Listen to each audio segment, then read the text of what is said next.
Welcome back to another episode of Phoenix Edge. This is an RPG podcast, and today we're going to hit a variety of different topics, mainly a shotgun blast over just about everything you can think of regarding RPGs today.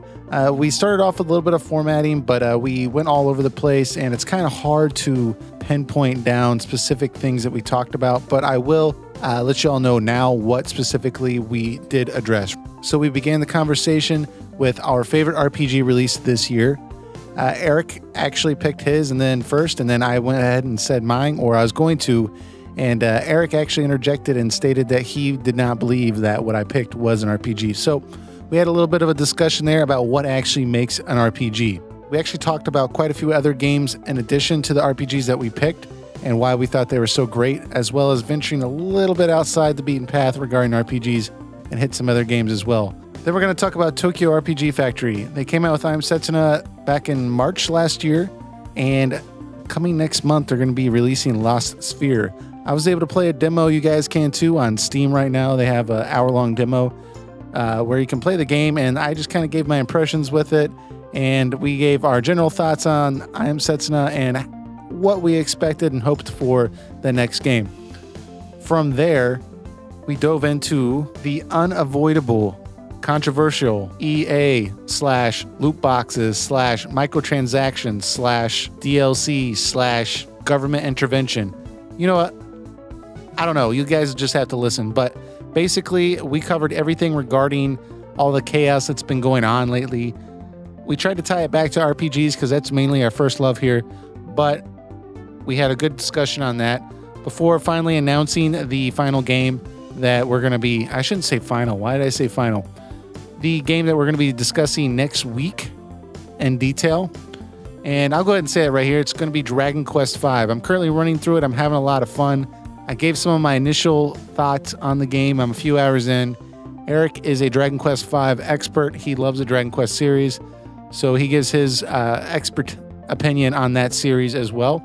And that's going to be towards the end of the podcast before we close it out for this week. So thanks for listening. And by the way, I got my new PC in this week, so you guys are going to have full video and audio for both of us. I know it seems like a treat, but it's going to become a more normal thing now. So thanks for sticking with us thus far, and let's get this podcast started. So with that said, Eric, your personal favorite RPG of the year. Do you want to start? Well, the box right back here and the figurine I have. I mean, the obvious choice for me is definitely Stormblood this year for the expansion for Final Fantasy XIV. Just to give a general outlook of it, the story absolutely hit all the right notes that I like about a Final Fantasy in it, and had great story, great characters. The areas that you explored were gorgeous. The music was fantastic. The voice acting was pretty top notch in my book. I mean, it continues the series in a very high fashion. It's like the developers of this game just keep getting better and better per expansion with presentation. And I mean, they just absolutely nailed it. I had a blast going from start to end with it, and I never got bored. I mean, I think I saw somewhere where Final Fantasy XIV is surpassed like World of Warcraft, or it's well on its way. Is that correct? I think it's surpassed World of Warcraft. Or I think it was like the pace of new subscribers, like it's projected to, if it continues at its current pace or something like that. I don't know. Well, actually, nothing can beat World of Warcraft, but in terms of its own thing against other MMOs, it is definitely in the number 2 spot right now, and the subscriptions keep going up higher and higher every month with it. At least on paid subscription, I think they hit over 6 million on it now. I think depending that's a lot, on the dude. You think about it, that's a lot. That's a lot of money. I mean, I know it takes a lot of expense to keep all those servers running so that people can actually, get in and play the game, which to its credit, I've played it a couple times. Like I've resubscribed a couple times and got on, and I mean, getting in initially, if you want a specific server, that was kind of a pain. But once you're in, like I've almost never had an issue getting on, and like, so, I mean, you know, it's not like they're just taking in all the money. I know, and they're constantly developing for it, so it's not like they're just sitting on the cash. They're reinvesting into the product. But 6 million subscribers, bro, that's some substantial cash there every month. Yeah, they release a expansion every 2 years. On top of that, they release a patch every 3 to 4 months. And every one of those 3 to 4 months, they add more new main scenario content to it that leads you to the next expansion.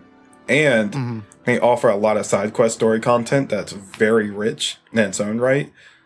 Right. Like, well, and they do a lot of events too in the game, right? Like for like holidays and stuff like that, right? Yeah.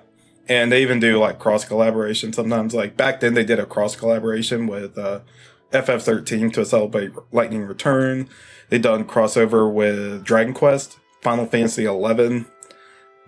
What else was there? That Japanese show called Garo. They put like their armor in it for a special event. You could still get the stuff. Okay. It's still there. That's pretty cool. The Garo stuff, I mean. I think one thing I find agitating when I talk to people about Final Fantasy 14 is sometimes I get the response of, oh, I'm sure it's great, but I don't like MMOs. There's like a wide variety of MMOs, and I get it. Like, I'm not an avid MMO player, but Final Fantasy 14, I feel like it's a little bit different in that you can play it as a single player experience for the most part if you want to, right? If you want to go through the main scenario content, purely that, then you only have to deal with people for dungeons and trials. The rest of it is you solo content that you do. That's most of the case with side quest content also. The in-game scene is really where you have a stronger emphasis on the MMO aspect of it. The leveling process, though, is pretty much on you. Gotcha. Yeah, because I've only played the first game. I'm still working on it, actually. So, and I know you're you're a committed weekly player. So committed daily as player. far as daily, my bad. So I thought you were only going like 3 days a week. Are you going more now? I get on there. I used to be very hardcore MMO player years ago. I would do like 5 to 7 hours a night in raiding. Almost every night. I tamed myself. I've gotten older, so I can't really do that stuff anymore. But I'm down to 3 nights a week with 3 hours of that time. So I do roughly 9 hours of raiding a week when we're in progression mode. We're in farming mode right now, so we get it done in like an hour. And then we're like, see you next week. But I get on there for like the social aspect to keep up with my points, to gear up other jobs I have. One thing I was impressed about is because you originally convinced me to jump back into this game because I hadn't played it in like since it came out. And you're like, oh no, they've added so much and like it's a different, like it's really good. You should jump back in. And you were telling me you're the people that you've actually met people on Final Fantasy 14, like at like a convention or something in Vegas or something like that, right? Like you actually have groups of people that like, it's not just like some dude you met online. It's like people you've actually met in real life, right? Yeah, I got to meet a couple of them. I met Naoki Yoshida, who's the main director producer. I got to see Masayoshi Soken, who is the main composer for the series. Susan Calloway, Susan Calloway was there, I believe. Koji Fox and Fernales, or he codenames himself, was there also. He's like part of the lore team, localization team, and all stuff like that. Very cool. Yeah, I mean, I feel like, especially since I saw that they've recently done a crossover with Final Fantasy Tactics, I kind of want to jump back in and kind of revisit that world. So I'm probably going to do that here pretty soon, but we'll see. For me, for my pick for this year, I'm kind of split in the middle because originally I was going to say Horizon Zero Dawn, but Eric pointed out that he did not think that was an RPG. So first off, I'm going to say if I had to remove all those types of games. Well, let me reiterate, it's a very gray area. I personally think it's a action-adventure game with role-playing elements.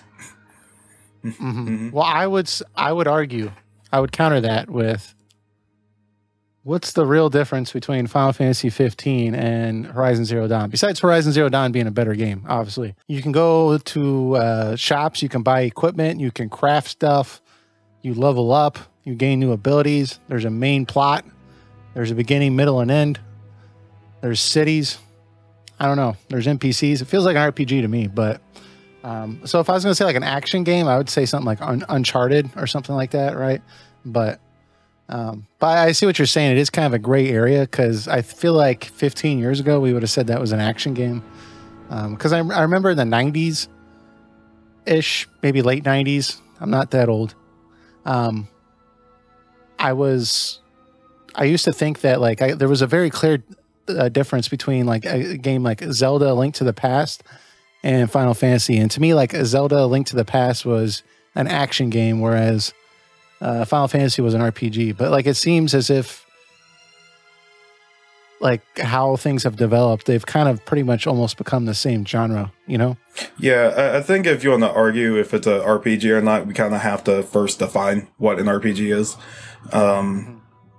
And usually I think of it as a like a narrative where you have choice, even when it boils down to what you choose, like in the menu with equipment, your choices in battle, your choices in the story. Like we were talking about, like Chrono Trigger, you had like choices to where to go next and stuff like that. The term RPG has been kind of, you know, like been swung around a couple times.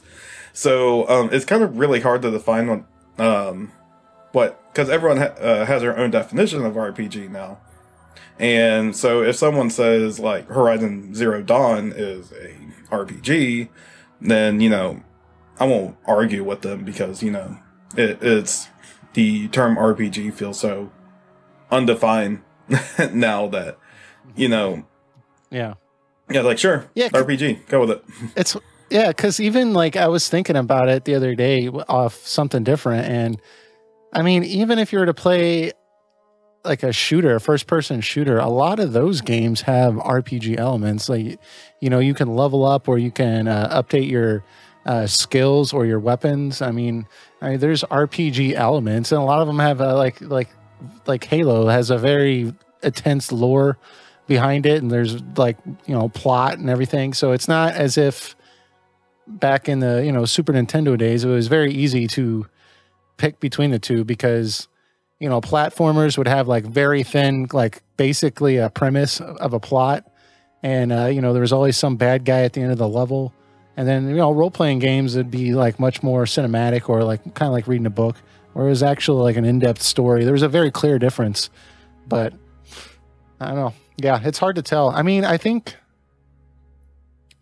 for me, Horizon Zero Dawn is definitely an RPG just because, like I said, it's very story focused. It's got a lot of the same elements that I would find, I feel like, in another RPG, like crafting and everything like that. I guess I can see what you're saying, though, and that it's probably not as decision-based as some other games. But, I mean, I feel like there's a fair amount of that, you know? You do have a little player choice in Horizon. Now, one I definitely wouldn't consider an RPG is games like you like easily could say Call of Duty or something, because yeah. But I'm just saying those games are like implementing RPG elements into them, you know. So it's like it's obviously that's the extreme. That's the one you can still point out and say that's not an RPG, right? Yeah. So. Like I said, it's really hard to define for me. So, you know, if your idea of RPG is just one that has like role-playing elements in it, then, you know, yeah, that's cool. And be like you could, it's hard to make that argument because you say Final Fantasy on the RPG series and someone's like, well, like Final Fantasy 15 and 14 are more action based than well, that's what I was saying. Final Fantasy 15 is like every much as much of an RPG as Horizon Zero Dawn is. I feel like, I mean, I guess the only difference between 15 and Horizon Zero Dawn is you have a main cast that runs around with you the entire time instead of only like for sections of the game, you know? Mm-hmm.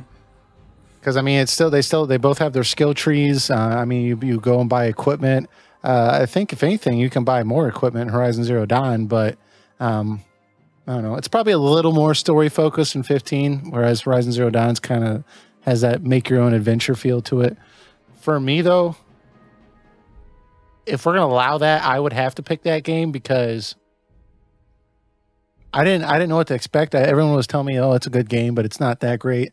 Man, I popped the disc into my PlayStation 4, and from the moment it started, I was like, "Yes, I like this." I don't know. I just found it so immersive. I was immediately wrapped up in the story. I love sci-fi, and I love like medieval tales, and this seemed like a blend of both of those. And I got really captivated by it. In particular, I really liked the battle system in that it was very engaging. Like I found that I was substantially better skill-wise by the end of the game than I was at the beginning of the game, which is something I like. Usually with a lot of other games with RPG elements, I'll say that to be fair, you start the game, you press X, and you either die or you live based on what level you are. Whereas in that game, it really felt like a lot of it came down to, how good you were with the bow. I know there were certain things that like stat boosts, like the handling, the higher that was, the less your bow would like waver and stuff like that. But I mean, in general, I found it engaging till the very end. I mean, even it seems weird to say the pacing was good in this game because it is an open world game, but every time I found myself getting bored, I always found something new to do. And just in general, I just really liked it. What were your thoughts with that game? I thought it was really good. I would pick that as one of my top contenders for the year. The graphics were gorgeous. I liked the main character. The setup was great. I thought it was just going to be like another one of those post-apocalyptic games. But they took an interesting turn on it, which got me engaged with it. You know what really got me with the game, now that I'm thinking about it, is I kept just being like flabbergasted with how big it was, and it just kept going. It felt like, I kept thinking like, okay, like I'm about to run up to a wall and like this is going to be like the border. Like, dude, this thing went on for like miles. It was huge. I remember thinking like, why did I ever think, like, I remember in the past I'd be like, Final Fantasy 15's open world, that was just too big. They need to make that smaller. There's no way you could fill that with enough content. And then I go play Horizon Zero Dawn, and I feel like that was like 7 times as big or even more. And like, I just constantly, like, even like regular enemy battles, like I would get into a battle with just a regular enemy I encountered, and I would feel like almost like, dude, that had to be pre-scripted because that was just like engaging as hell, Yeah, I mean, the world was pretty big. If I had to say there was one fatal flaw to Horizon Zero Dawn, was when it got released. It came out around the same time as Breath of the Wild, and Breath of the Wild falls a lot under the same concepts.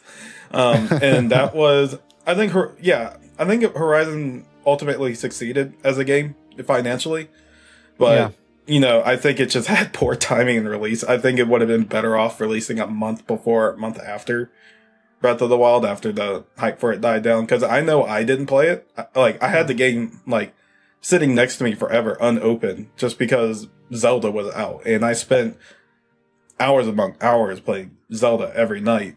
I mean, I didn't even look at it, and I was just thinking to myself, "Oh, this just be another, Sony game. I know how these go." And then I played Horizon, and I'm like, I like Breath of the Wild more, but this game is pretty incredible in its own right. It's hitting all the right notes with me. I didn't find the side quests very compelling, and the NPCs and the non-important scenes were kind of stiff. But the overall experience and like the amount of customization you can do and the amount of ways you can take an enemy down is pretty incredible. It's fun to just watch other people find creative ways to take down these big robot animals, and that you could literally approach any situation like a multitude of different ways, and like I think that was one of the biggest things I enjoyed, was just trying to find new ways to take down enemies. I mean, I think the first half of the game, I took my standard approach of just very aggressive, and that was not working. I mean, I would just go up to stuff and like I would just be like, I'm just gonna kill it, and immediately like I would just like I might kill like the first robot or whatever at first, but then like immediately like a bunch of other ones would come and like just murder me live. So then I had to change my approach a little bit and get a little more nuanced, and I got a lot better with the bow. And then towards the end of the game, I found myself like I would actually prefer to just like sneak through camps and try to like kill an entire like rebel camp or a thieves camp or whatever, just an entire sneak mode without getting noticed at all. I mean, there's so many different ways you can just interact with the world. It's just, I mean, as far as like the side quests that go, I see what you mean. Some of the like lesser side quests were kind of like you said, stiff. They didn't really add too much, but in general, I mean, when you compare this to like Final Fantasy 15 side quests, like these were like works of art.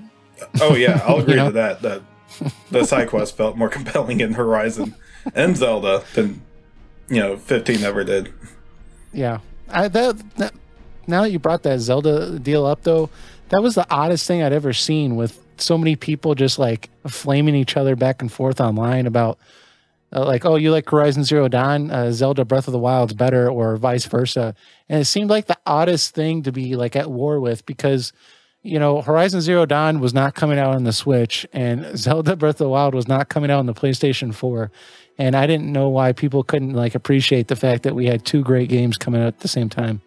No, people just like it's the internet. People like to compete for no reason. I mean, You're not being paid by Nintendo or Sony to defend the product. You could just say I personally found Horizon to be a better game, and than Zelda. You can say that, but yeah, I mean, yeah. So it is what it is. I know now that people are starting to compare Mario Odyssey also within those three for some reason. I guess it's because those are like the three games that like some people are like floating around for this year as like, ooh, this was like the hottest thing this year. But so it's just weird how things work out on the internet. But it's funny because not Horizon particularly, but between Zelda and Mario, it's weird because we got two like masterpiece level games. Like even on Metacritic, they're like in 97, 98 around there, both of them. And I mean, we got two like incredible. It's like we got Mario 64 and Zelda Ocarina of Time the same year. Like two like mega classic games. And it's hard to choose with people like which one they like more. Like, did they like Mario more? Or they like Zelda more? It's like a tough choice because they're both great games. So people just, at the end, they just ask themselves, like, am I a bigger Zelda fan or a bigger Mario fan?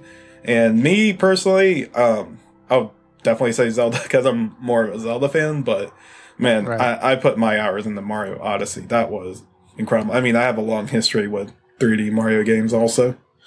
Mm-hmm. I think the reason I just ultimately ended up preferring Horizon Zero Dawn for me personally for this year is just, I think the tone of the game just struck a chord with me, just, I really liked how, I don't want to say gritty, but it kept me guessing. So I think it's just for me was the story, which those other two games I know are a little lighter on, right? As far as story goes. Zelda was very light on story. It used the method of telling you the story through memories because you're 100 years into the future from where events led off.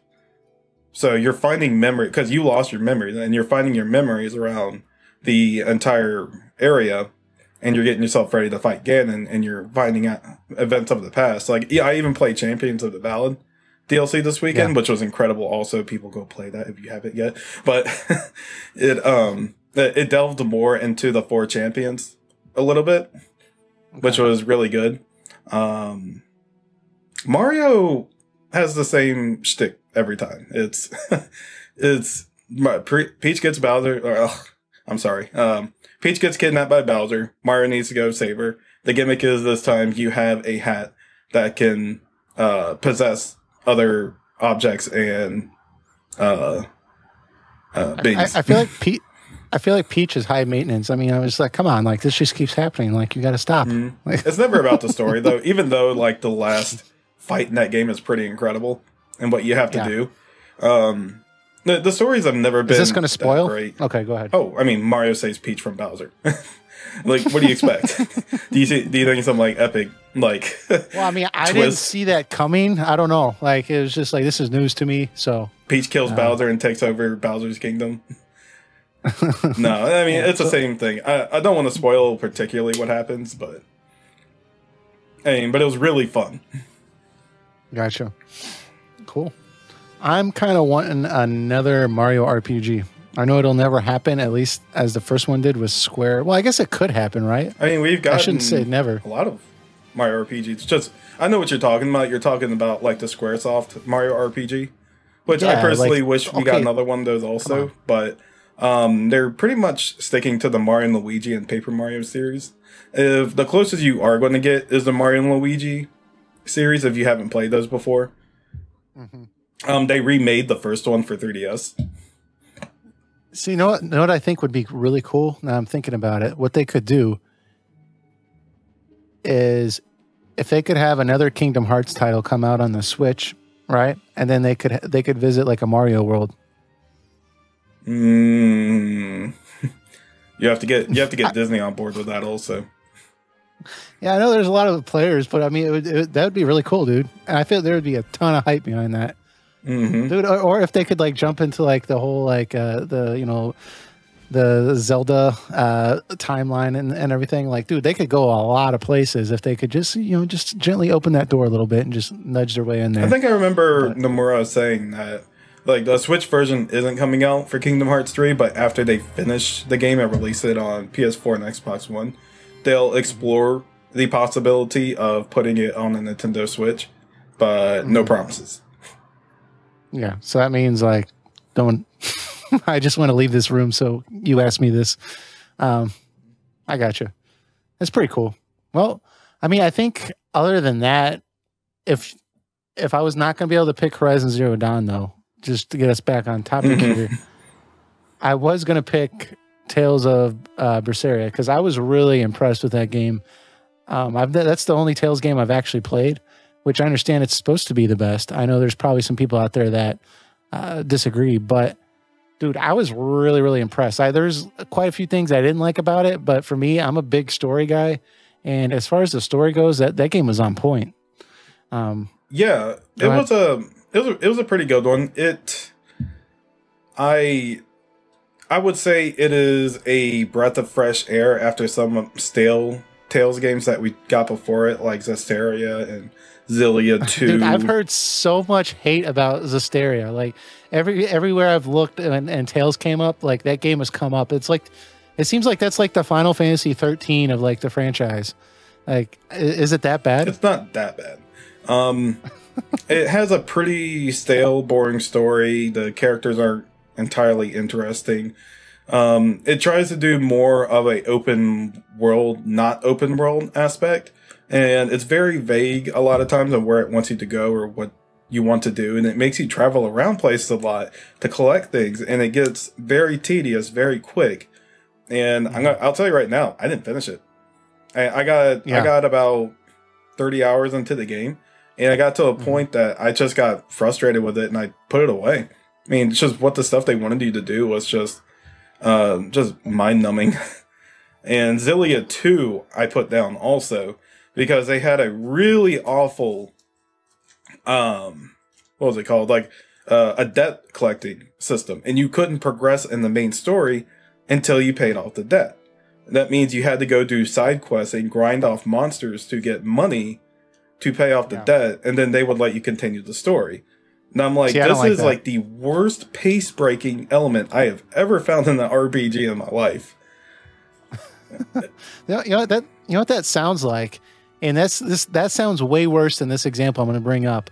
But in Final Fantasy 12, when you first get to Arcadia or Arcades or whatever it is, and they have you running around trying to get chops before you can so you can gain respect, so you can ride the taxi fare thing. Like, dude, every time I get there, I'm like, this is terrible because you have to walk around talking to people and then try to find someone that says something similar to the last person you talked to. And sometimes the first 2 or 3, it's fairly easy to do, but maybe it's just because I'm impatient. I start just running around trying to just talk to everybody and just do it real quick.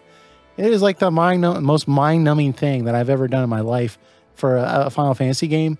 So that's what you're describing sounds like that, times 100 with the debt collection. Yeah, I mean, it's basically forcing you to do side content. Yeah. I think I it like may be because I can't say, someone would have to clarify it for me, but it maybe because the main game is not that long. Maybe it's like 30 hours or so, if I had to guess. So they tried to keep you from finishing it too fast by padding. Yeah, exactly, padding it out. Yeah, but Berseria is a breath of fresh air from that, because they didn't throw anything at you or any frustrating elements, and it had an interesting twist to it that, like, you're playing more on the villain side, but it's like villains fighting villains in that game, and it's very interesting that from that perspective. Yeah, you know, from the first couple of hours in, I found myself very motivated to see that game to the end. And the only thing that I don't like about the game is pretty much what you touched on, is just some of the gameplay aspects. I don't like how much variety you get. This is going to sound terrible, but how much variety you get with the weapons, right? There'll be like 35 short swords you can get, and they're all called short sword, but they're all slightly different stat-wise. And, you know, you're trying to, like, pick which one's the best one. You're trying to compare it against all 35. And, like, you know, it's not easy. It's not like, well, this one's plus 12 strength and all the other ones are plus 10. There's, like, they're very complicated. Like, this one, like, increases this special attack, but it decreases something else. And, I mean, I found it very, very frustrating to sell anything on a shop, because I was never quite sure if I was selling the right items. But eventually I just gave up on trying to do that. And I just, as long as I wasn't struggling, I just sold everything. And that it was 100 times better once I started doing that. But even like the battle system, it seems like a on paper, like a great system. You know, you can have your different, I think they're called arts, and it's like kind of like element based, whereas like specific monsters will be weak to certain ones, and you have to try to like attack that monster with a specific art to do the most damage. And I like the idea. The thing is, I just found it way too easy, and I would even put it on hard mode, which it'll let you change in the middle of battle, and you can change it to easy to hard. And I'd put it on the hardest setting, and I would just be like pressing random buttons, and I would just be like murdering everything. So, I mean, the only time I actually found the game to be difficult at all would be like boss battles. Sometimes those would get challenging, but I mean, what kept me going through that game was just the story. So, but the gameplay for me was pretty atrocious.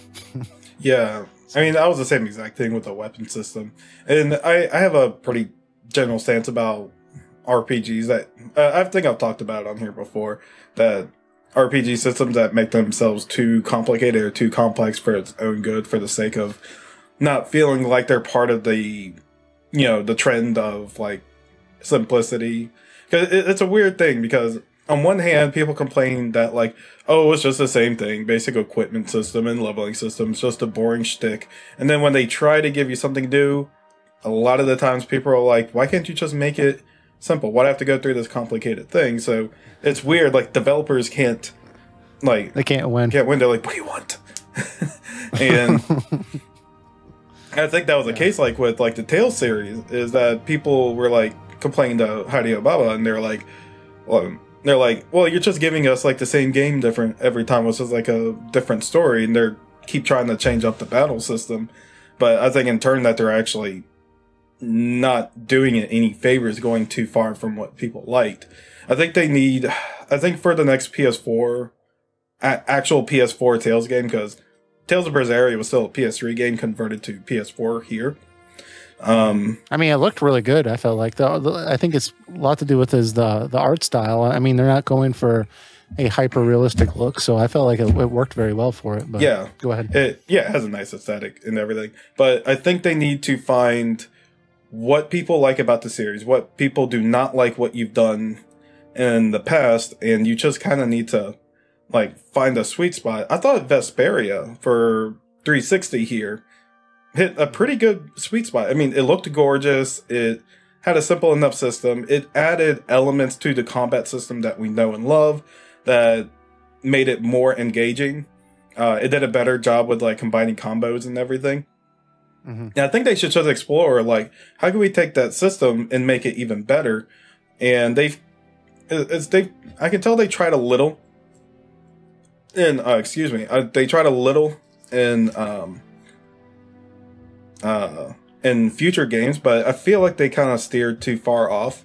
I think they really need to go back to their roots and like pretty much just like get down with people and ask, all right, what did you like about older Tales games? What do you like newer ones? Let's combine it together and try to make a solid next gen Tales title.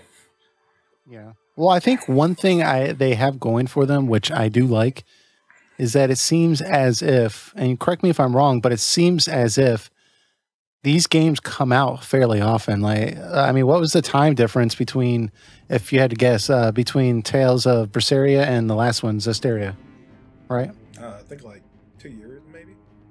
Yeah, I mean, that's a really quick turnaround. And I think fan base wise, they're a lot more forgiving when games turn around that quickly, you know, with a new one. Because, I mean, look at Final Fantasy. I mean, when those games used to come out every 2 or 3 years, and I think like with Final Fantasy VIII, a lot of people didn't like that one, but you know, people didn't abandon ship because, you know, 9 came out like 2 years later. I mean, with this game, with this franchise, it seems like you're getting a similar thing. So I think I think they should 8 at the time. I think people have just gone over it with a fine-tooth comb over the years, but I think 8 itself was received very well. There was some criticism of it, to be sure, but I think the general viewpoint of the audience was positive, mostly. Yeah, I mean, I didn't realize people hated 8 till like 2005. I was like, wait, what? You didn't like that game? Even today, I don't think people hate it. I think they just think it's flawed. Yeah. Well, all I'm trying to say is just the fact that like they come out with these games every 2 years.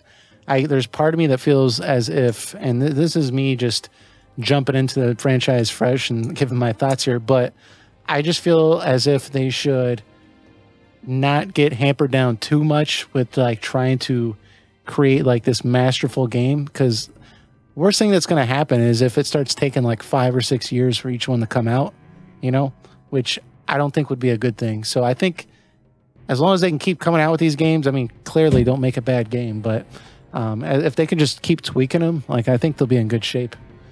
Just tweaking them in a positive direction, right? So if they can just make the battle system a little bit better next time, but maintain like a same compelling story, I mean, it'll keep me intrigued. I'll keep buying them, you know? So, I mean, that's where I am with that. But did you have anything else with any of those games that you wanted to bring up before we move on? No, I think I said my piece with the Tales series. Like, look more to Abyss and Berseria and Fantasia for inspiration for the next one. Yeah, I'm kind of curious. What kind of crazy name they're going to come up with next, but I'm sure I won't be able to pronounce it. Yeah. All right. So our next topic, Tokyo RPG Factory. They've recently, or I should say, let me see when exactly. I think last year sometime. I have the date written down here. February 2016. They came out with I Am Setsuna. That got a lot of praise. I don't want to say praise. It got a lot of attention because it was kind of an old school RPG, but you know, kind of more in the modern generation. It's coming out on the PlayStation 4. It has better graphics, obviously, than the Super Nintendo or even the PlayStation, but it's kind of in that style of the old school games for gamers like probably a lot of you watching this, and definitely me and Eric, who really enjoy that generation of RPGs. And overall, I like that game, but I thought it could have been a little bit better. But Lost Sphear, their next game, is coming out next month. And I guess before we jump into that, what were your quick thoughts with I Am Setsuna before we jump into Lost Sphear? Because then we can talk about whether or not we hope it'll be better or what we would like to see. I think my short answer would be decent but flawed. But to give a little emphasis on that, I know this is their first game, or Tokyo RPG Factory. Sure. And which I think they're a subset of Square, right? They're owned by Square Enix. Yeah. So come on. Their specific purpose is to recreate these old school RPGs. And as a first time title, I say it's pretty okay. I made it to the end. I think one big argument is that that it's not a $40 game. It's more like a $20 game. It's very short. It's I don't feel like there's enough of a game in there to constitute like something that's like $40 for it. But it had a decent setup. It's kind of like FF10 where you're sending someone off to get sacrificed, and events build up on the way. Same. But I didn't care for the scenery. It's cool that it's a winter theme, but it was like the same thing over and over. It was like snow, like towns filled with snow, ice caves, snow fields. I didn't feel like there was much variety in it. You got like a ruin here once in a while, and the monster variety was not quite there either. I feel like those were kind of shallow in that regard. I think the most interesting parts of the game is probably the character interactions themselves. I think that's what helps save it. But I think as a first time, I thought it was decent enough. The soundtrack, also all piano. I feel a bit indifferent by it. There's some themes I like, but the themes were very predictable. Yeah, like I said, the themes were predictable. Everything by piano. I felt like Randy Newman was following behind us the entire journey with it. And, and, but I think it's the first time I did good. I think they took a lot of criticism in for it, and I think it's been applied into Lost Sphear, because Lost Sphear looks really good. It looks like, it looks from like the previews alone that they took a lot of heart and consideration into what people said in making this one. So I'm excited for it. Yeah, I mean, as far as like that original game, like just you kind of basically hit my thoughts. I mean, I really enjoyed it in that it was very nostalgic for me, and I felt like it wasn't as bad as some people were saying. I felt like it was mostly good.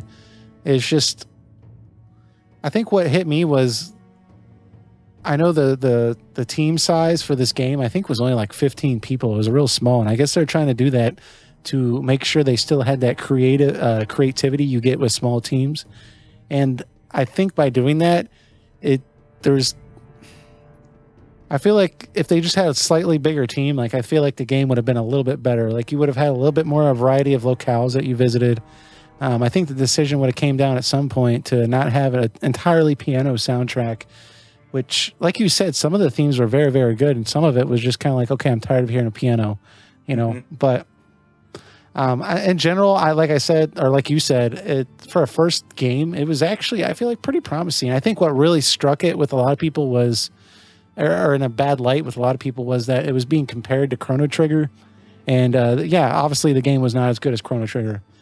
Even some people were promoting it as a spiritual part of Final Fantasy VI. And, you play it and it's like, I guess I can see a little bit of an influence, but not really, No, Chrono Trigger was very much the influence of it, like even down to the combat system. Like they even have X-Strike and dual text and everything in that game. Yeah, the battle system in particular was the biggest thing about Chrono Trigger that like seemed similar. And also the main character, he didn't really talk. He always chose what he had to say, which was very much the same in Chrono Trigger. So, I could see that entire influence, but I think that's probably why some people were disappointed by it, which is strange that you would expect the game to be as good as that one. But overall, I felt like the ending was very good. I felt... I liked it in general. I only paid $25 for it, so it probably has a lot to do with my positive feelings towards it. I think there would be like little weird things that I feel like most RPGs would have. Like, for example, the lack of autosave. I know we're going for that nostalgic, like PlayStation, Super Nintendo vibe, but like, no, I don't want to wait till I get to a save point to save every time. Because there's a handful of times like I died and I was like, wait, what? What? No, I got to go back to a save point. I don't miss that part of the Super Nintendo era at all, So, there's little things like that. The fact that like when characters got status ailments, like it took me a while to like learn what kind of symbol means what, because I wouldn't be certain if my character was paralyzed or poisoned or like whatever the case may be. But they would just have like a symbol over their avatar, and then like I would try to just like pick like items to use on them, and thinking like, oh, like the item that it needs will work, and instead like if it'll let me use like any item on that person, whether they need it or not. I mean, just like little things like that. You're like, why does it let me do this? Little things I feel like would have been worked out if the team size was maybe a little bit bigger. But I was actually able to play Lost Sphear last night, the demo, and in general, like every possible way or every piece of criticism that I've had about I Am Setsuna has been addressed in Lost Sphear, and it's substantially better. I mean, I saw like a variety of different, I saw beaches, I saw trees, I saw like a kind of like a deserty mountainy range area. The character sprites are a lot more interesting. You can actually see their faces, which is big. They actually have feet in this game, whereas it drove me nuts and I Am Setsuna, no one had feet. And it was just weird. It looked like everyone was running around with no feet. I mean, the soundtrack it starts off on the menu theme with the piano, and I was like, oh man, not this again. But it actually has like orchestra, a lot more instruments. I mean, in general, like everything seems like it's improved. I mean, it seems like there's a greater variety of like characters or casts for the plot. I was interacting with a lot of people that like generals and such that aren't necessarily in the party, but like seem to have a relevancy to the plot. So, I mean, I'm excited for it. I'm going to buy it, but it definitely seems like it's an improvement. I don't know. Have you seen any of the trailers or anything? I've seen trailers for it. I try to not play demos of RPGs because it usually ends up with me just going through it again. Yeah. And on top of that, I saw for people who are interested in this game that in the Square Enix store only, you can pre-order a physical copy of it. Oh, nice. Instead of buying digital only. So if you want a physical copy of it, it's going to be on there. But it definitely looks a lot more promising. I think I Am Setsuna was really their first have at it. And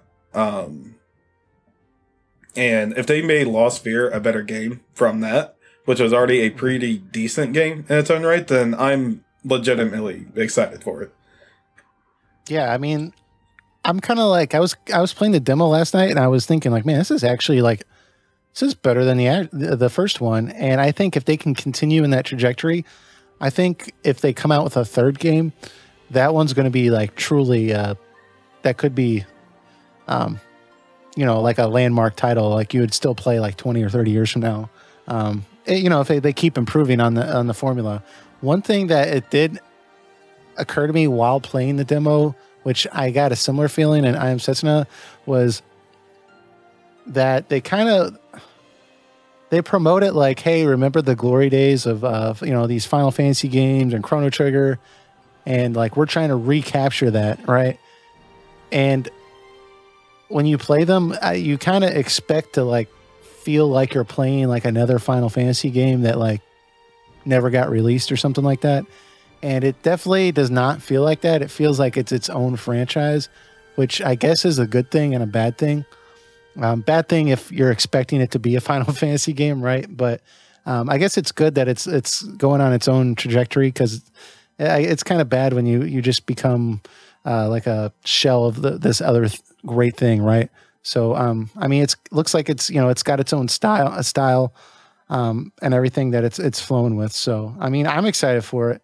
I'm kind of irritated that they haven't fixed the camera angle. I hate where the camera is in the game, where it's like kind of like diagonally like down towards them, so you can only see like the tops of their foreheads.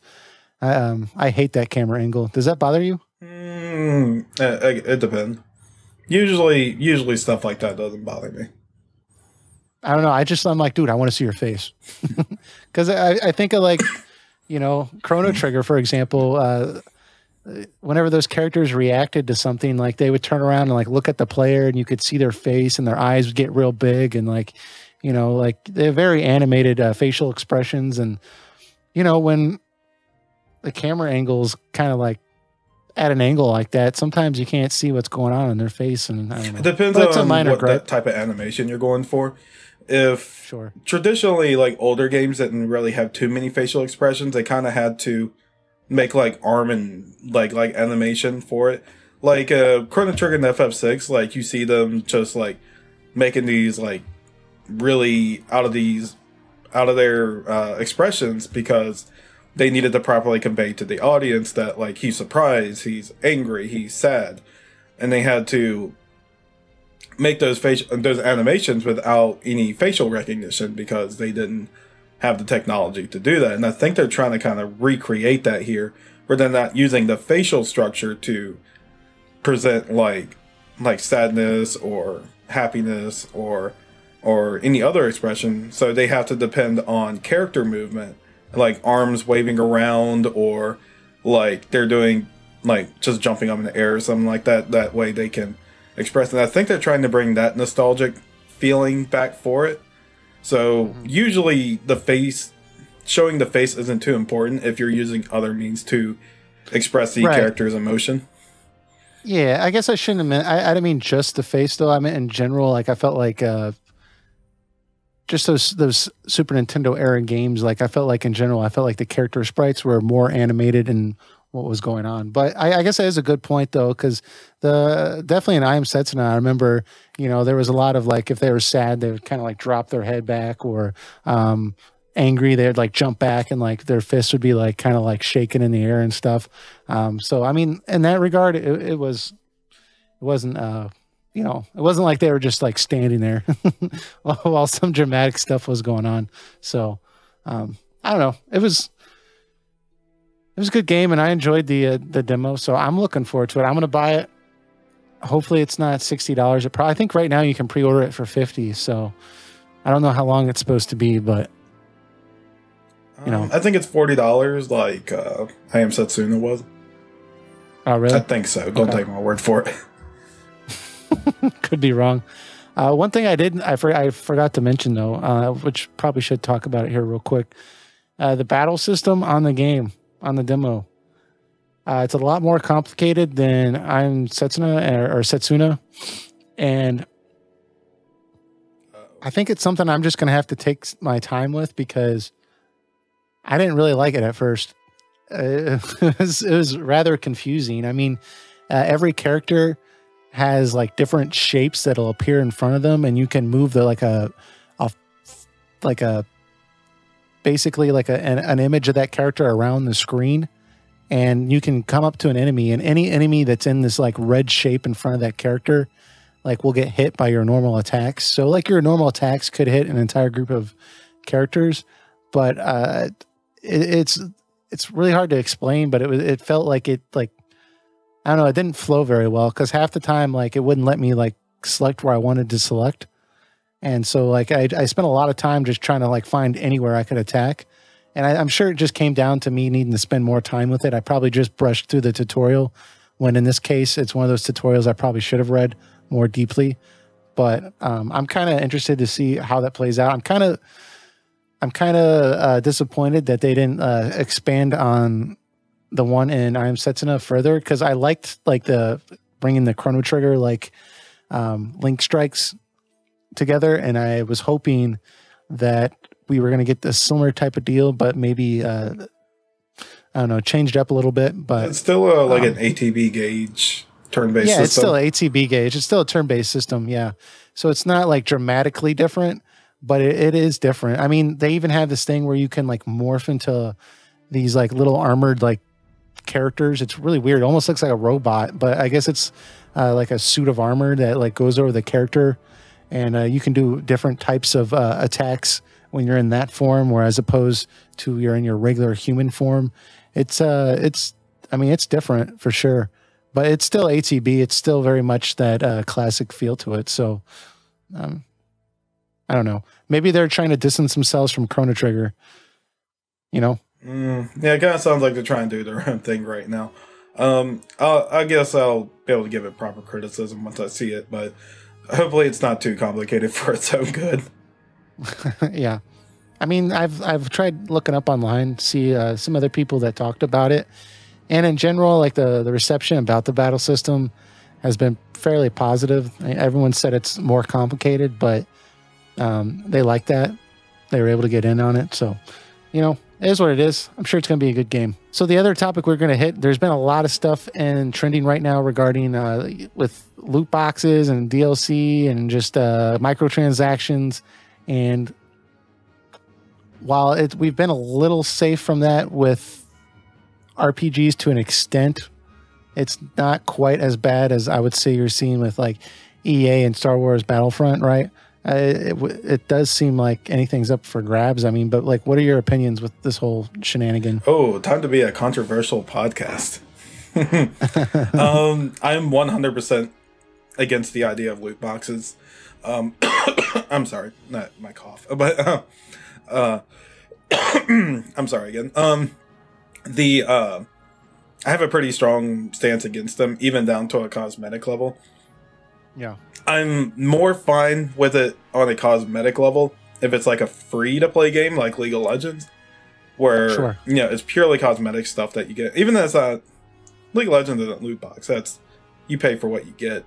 But I'm thinking like in a scenario where it is free-to-play, but there's like loot boxes for cosmetic stuff. I'm more a little open-minded for that because I know they got to build revenue somehow on it. But if I pay for a $60 game and then they're trying to charge me additional small fees on top of that to just progress in the game, or like motivate me strongly to get it, it's like I don't want to be anywhere near that game. I've yet to ever like give in to systems like that, and I think companies are very wrong for doing it. It is methods of manipulation to people.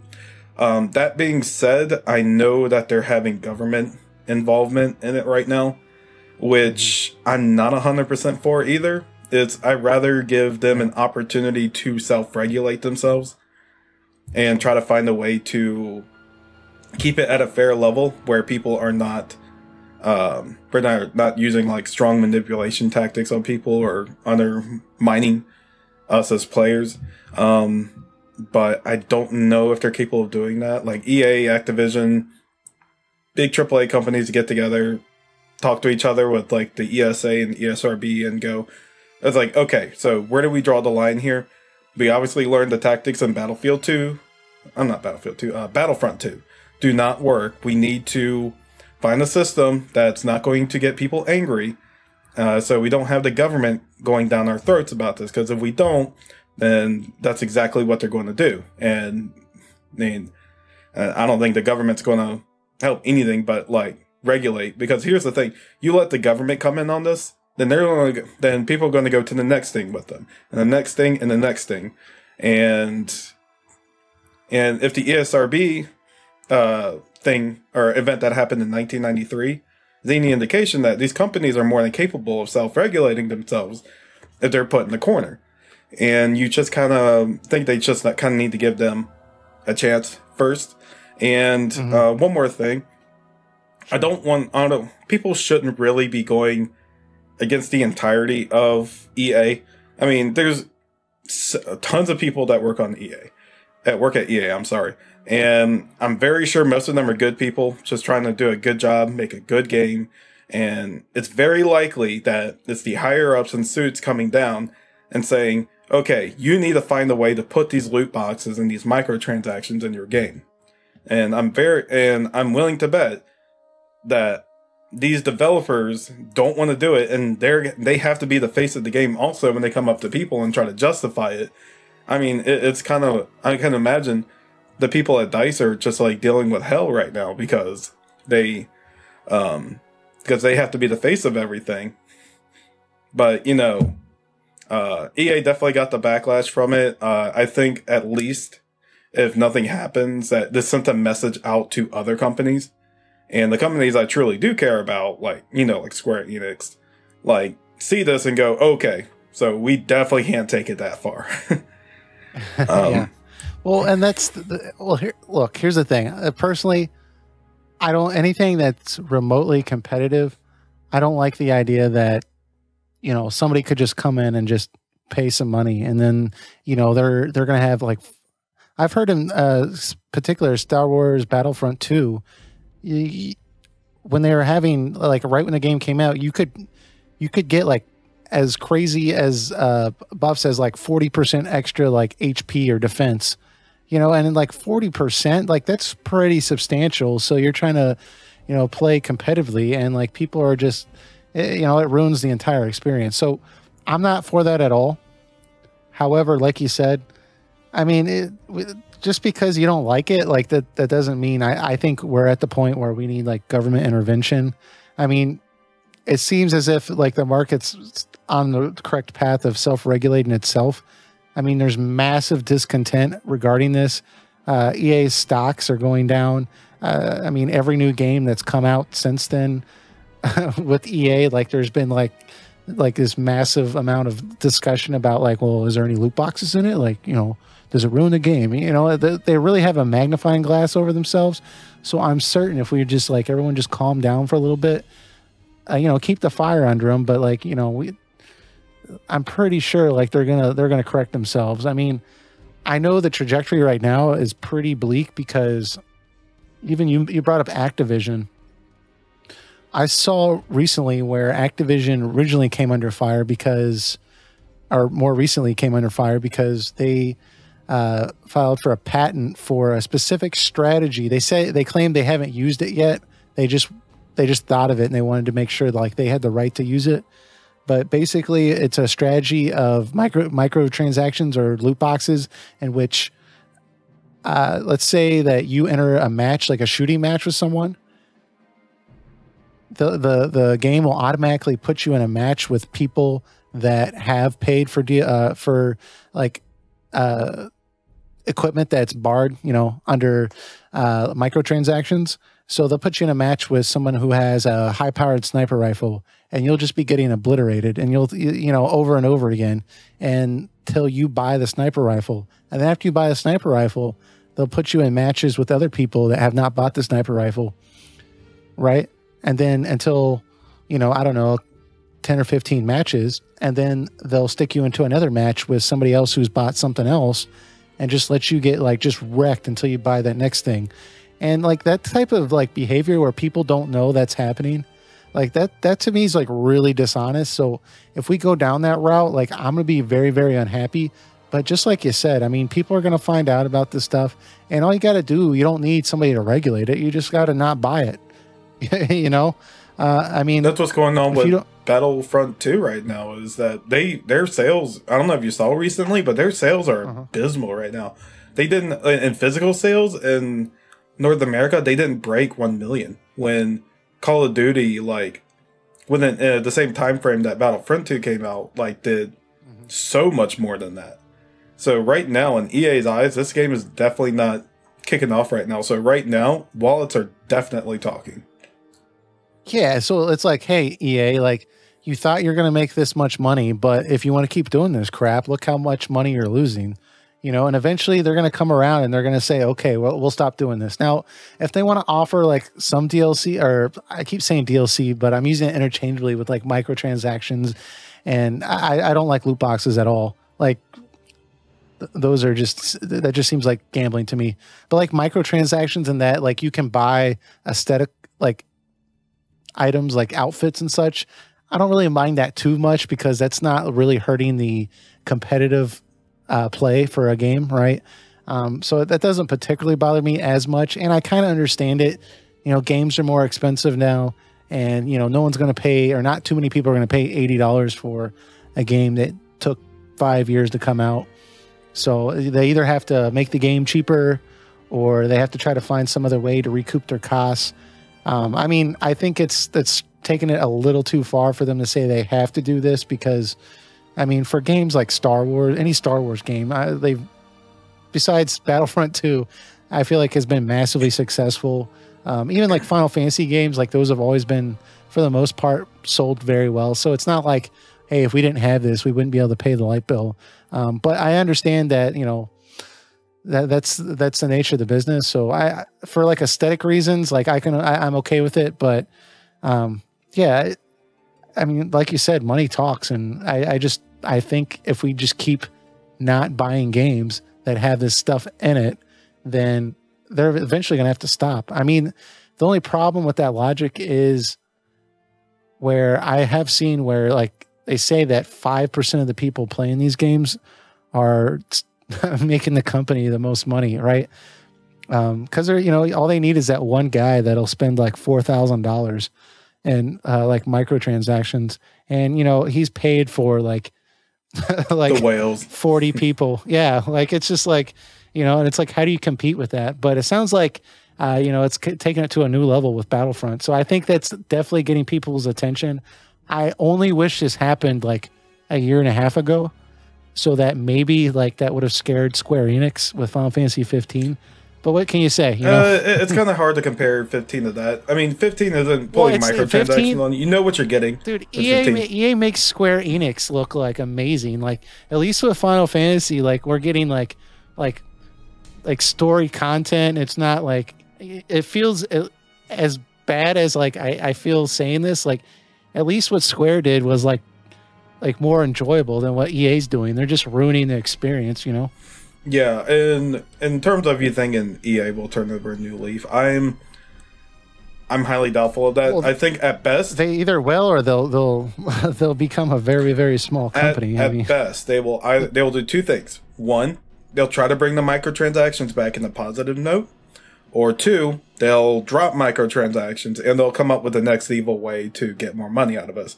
Because before they tried to do the online code for games, that if you bought the game used, then you had to buy a pass to unlock the online mode, which is pretty messed up in itself.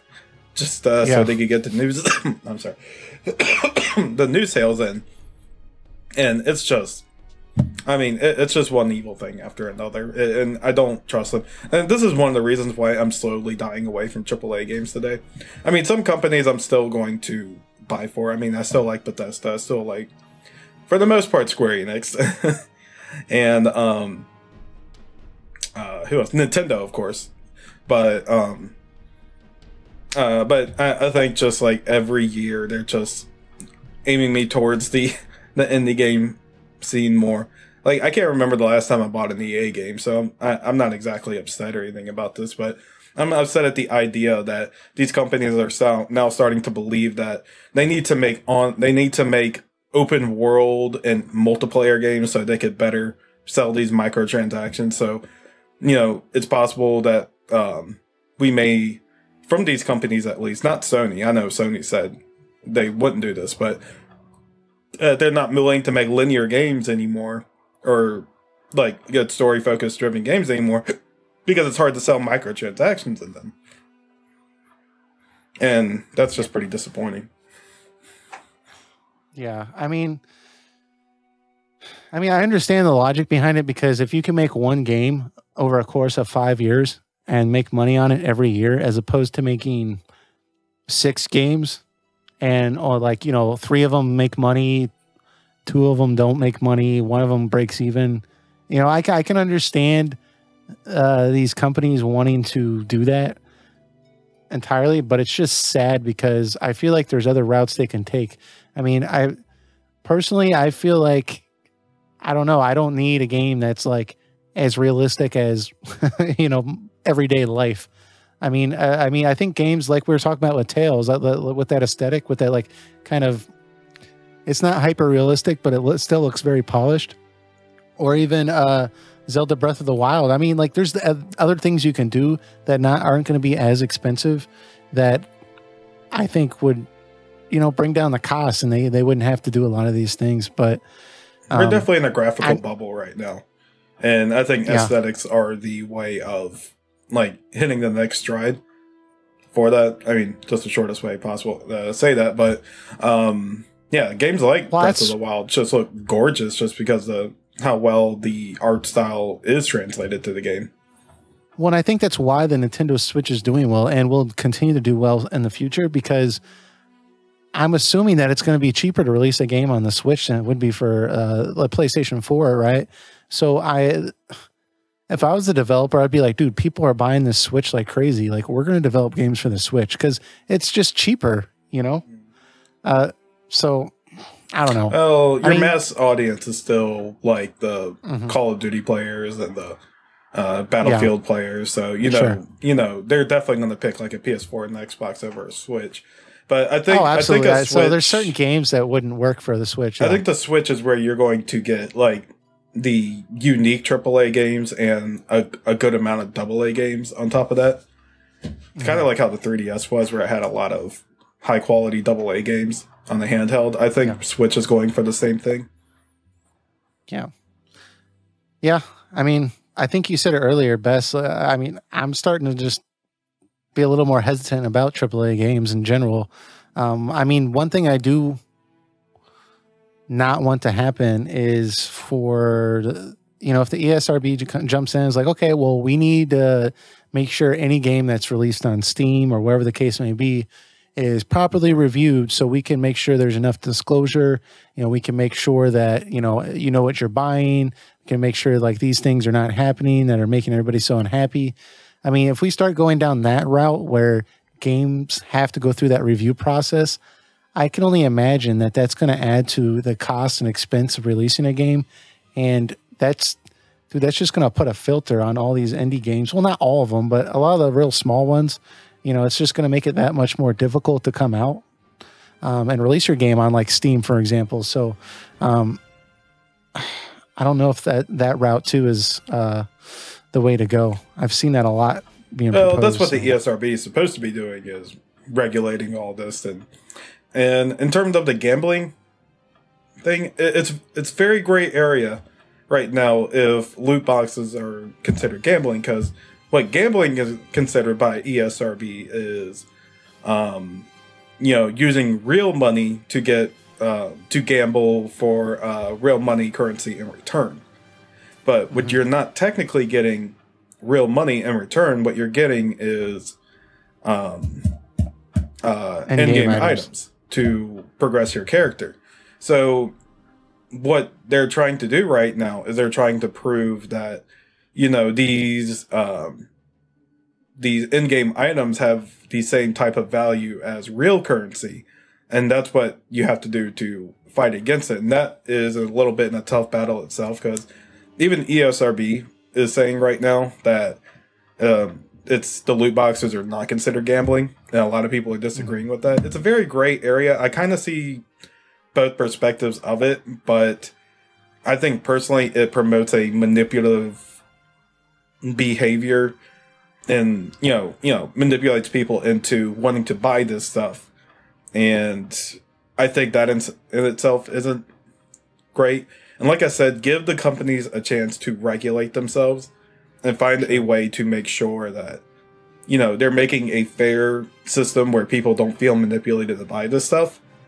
Yeah. No, there is Yeah. Exactly. I'm kind of the mindset of whatever you want to do, as long as, whatever you want to do it. If you want to do it, you should be able to do it. So I don't think they should be in there, period. But, if they have to be in there, make it as fair as possible. Yeah. Well, I think there is a case to be made that whether it's gambling or not, certain games probably should be rated M if they're going to have those elements in there. And like Star Wars Battlefront 2, I know a wide variety of ages play that game, but it's a Star Wars game. And that's just naturally going to appeal to teenagers, like 13, 14, 15. And like, I don't know, man. I feel like if you're going to have like these loot boxes in there with these very manipulative practices, like I feel like you should have to be 18 to buy the game then. I mean, that might be a counterbalance they could put into play, but then they won't do it because, Disney owns Star Wars and they're not going to let a game like Battlefront become a mature game. The only way they'll let a Star Wars game become a mature rated game is if the game is built from the ground up to be a mature game, like mature in tone. So it'll have mature elements. Yeah. Yeah. That's the only way they would agree to it. I'm very sure they won't agree to it being mature because it has gambling elements in it. Disney will not go for that. Mickey Mouse will come in and rain terror upon EA, like they kind of did right now with microtransactions. Mickey came in and said, "You need to turn those things off," and EA did. I wonder if those things would be on if Disney didn't come in and interfere. Yeah, I mean it's true. Yeah, I mean because I can say yeah, that game should be rated M if they're going to have these elements in it, and I like that idea. I think a lot of people would like that idea. But then, what are you doing? You're asking for someone to come in and like require that, right? And how does that happen? Well, games have to go under greater scrutiny, you know. So I don't know. I don't know the right answer to it. I just wish that we weren't in this predicament where it seems like there's such a disconnect between most people and these companies like EA. And I think what's probably the most frustrating part about it is 95% of gamers are on the same page. No, we don't like this crap. But like I said, it's 5% of the people that are spending like a fortune in these games, and like that's what's propelling. Like the game companies, like, yeah, we know like 80% of our audience that's buying this hates it, but you know, it's that 5 to 10% that are each spending like $1,200. Yeah, I mean, you know, they're making us a fortune. Like, so it's like really hard to send the message home when those people just keep buying this stuff. I don't even know what type of people these are buying this. I mean, have you ever bought like loot boxes? No, never. Yeah, I mean, I think I've paid for a microtransaction once because I think I was playing I can't remember the name of the game. It was a long time ago, but it's the first time I'd ever seen a microtransaction, and I was like, dude, I need some more resources. It was kind of like a strategy based game. I was like, wait, I just have to pay $2 and I get all these resources. So I paid the $2. I got all these resources, and then by the time I got to the next day, like I was still getting like murdered because I ran out of resources, and it was like, do you want to pay again? And I was like, okay. And I quit playing the game, you know? So to my name, I've paid $2. So I don't know where all these people are that are paying all this money, but. Well, what you were saying before about the mature rating on the gambling, there is one slight issue with that. The issue is that mature rated titles are 17 and older. And what they're trying to push for reason to do it is that gambling in America, at least, is 21. You have to be over 21. Oh, okay, that's a good point. To gamble. So they would have to either increase the mature rating to 21 or put it in the adult only category. And if you got in the adult only category, you're not allowed to sell it in retail stores. The game. So okay, so here's the thing. They got to just take it out. Yeah, well, what they could say is, well, you know, yeah, you're exactly correct. This is not gambling, because gambling means they're paying money to have a chance, like a 1 in 10 chance to get more money, right? They're not getting money. They're only getting game items. It's not real money. So that's why it's 18. It's not 21. They could have, if they had to adjust anything, if the ESRB considered it gambling, then the microtransactions, I don't think would go away. I think they would just take the gambling aspect of it out. They'd be like, this amount, you'll guarantee get this. Yeah, like I don't have a problem if you're like, you know what, I can only play games, like I'm a brain surgeon, right? So I only have 2 hours a week to play this game. I do not have freaking 30 hours to invest to get this legitimately. I just want to pay however much money and just get this item. As long as getting it in the game isn't such a chore that you feel compelled to get it, then okay. But yeah, I mean, in general, like I don't care, but I just don't like I think what really gets me is like when it's like you have a 1 in 10 chance of getting this item and you like pay money, and then it's like instead you just get like an emoji or something, and like you have to keep paying. Like it's just like, dude, no, come on, like that's just. Yeah, it's like that's not what I wanted, but I just lost money. Like, I don't know. That just seems unethical to me. So I mean, I'm glad that I'm not seeing this in like I mean, they don't have that type of stuff in Final Fantasy 14, right? They just have like. No, what 14 has is you pay a subscription a month and you get to play the game and all the updates that come out, and you occasionally have to buy an expansion every 2 years. Can't you buy like outfits from like Final Fantasy X and stuff like that? Or I feel like I get emails about that. You can buy stuff in the cash shop that are costumes, and they did buy. You can buy potions that jump you up in job level. Those are certainly in there, but you don't need to buy any of that stuff. Like, nothing of it is required to progress in the game. And the game has a very fair, very well-paced, structured, linear leveling progression system that you don't feel compelled to get these jump potions. They were originally created in for China because the way China structures MMOs and their mindset of paying microtransaction stuff is very different from us. And apparently there was some like popular demand in 14 to bring the jump potions over here. But even then, the jump potions are very restrictive. You can't just keep buying them over and over. You can buy one for a job, like on an account.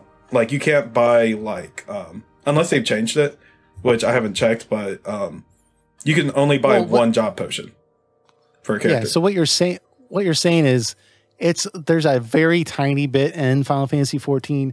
However, it's reasonable. They go out of their way to make sure that people can't abuse it.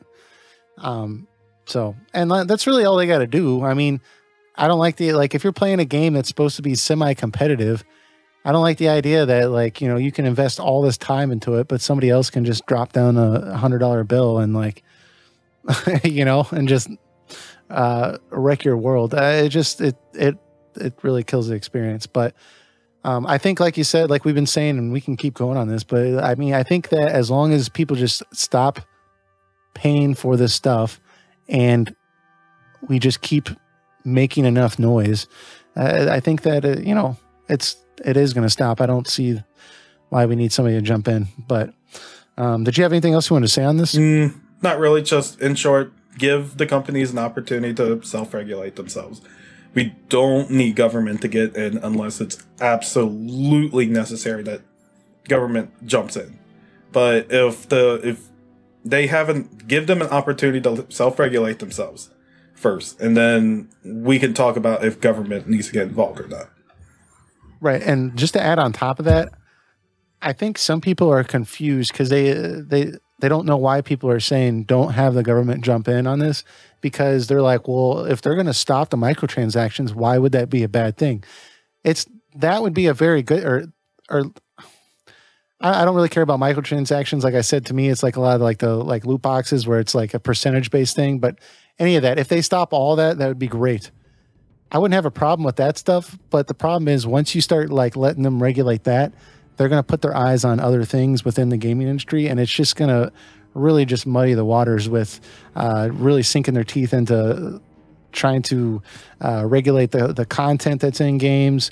What do you have to do to release a game? And just in general, it's just going to make the amount of quality games we get, I think, be overall like less artistic, less expressive, and just not as fun, you know?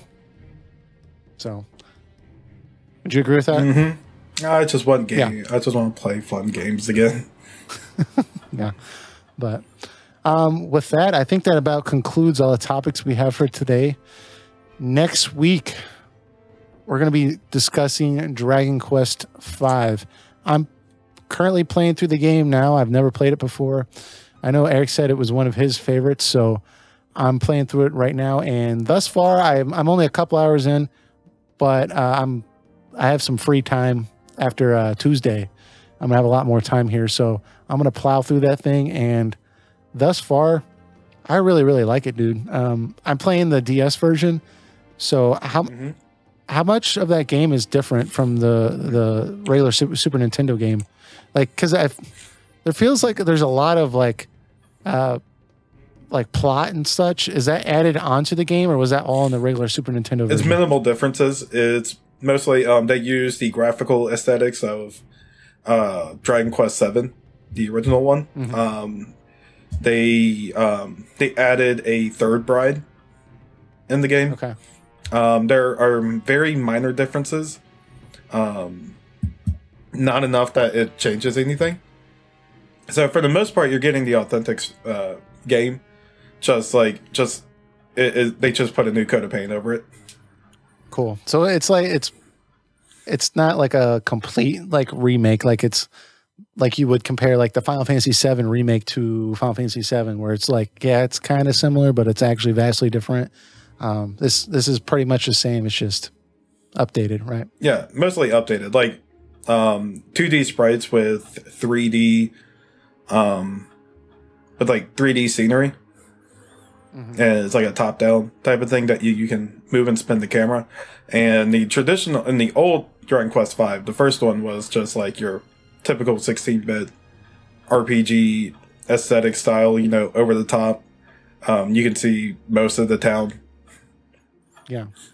One thing that's surprised me thus far is I've died like 5 times. If you're an RPG veteran, you should be able to sail through it. No, I mean, I'm just, well, because I feel like I'm like in the beginning stages of the game. So like I keep telling myself like, I'll be fine. Like I'll make it, you know, I don't need to buy anything. So it's like, nope, you should have prepared. So I learned my lesson, but we'll talk more about that next week.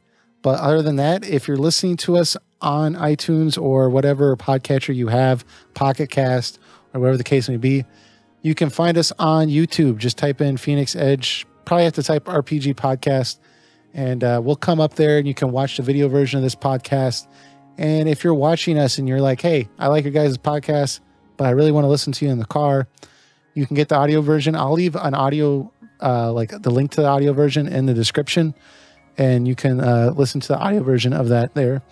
And other than that, I think that's it. So appreciate your time, guys. And if you have any comments, questions, just leave them in the comments of the video, YouTube video, and we'll read that, and we'll bring it up next time we're on air.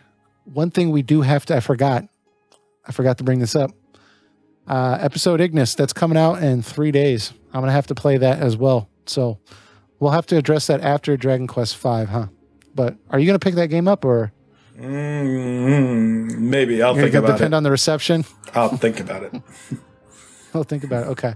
So I'm going to pick it up. I'm going to play it. It's only like 2 hours, and Square Enix has somehow milked the cow here with like 7 trailers.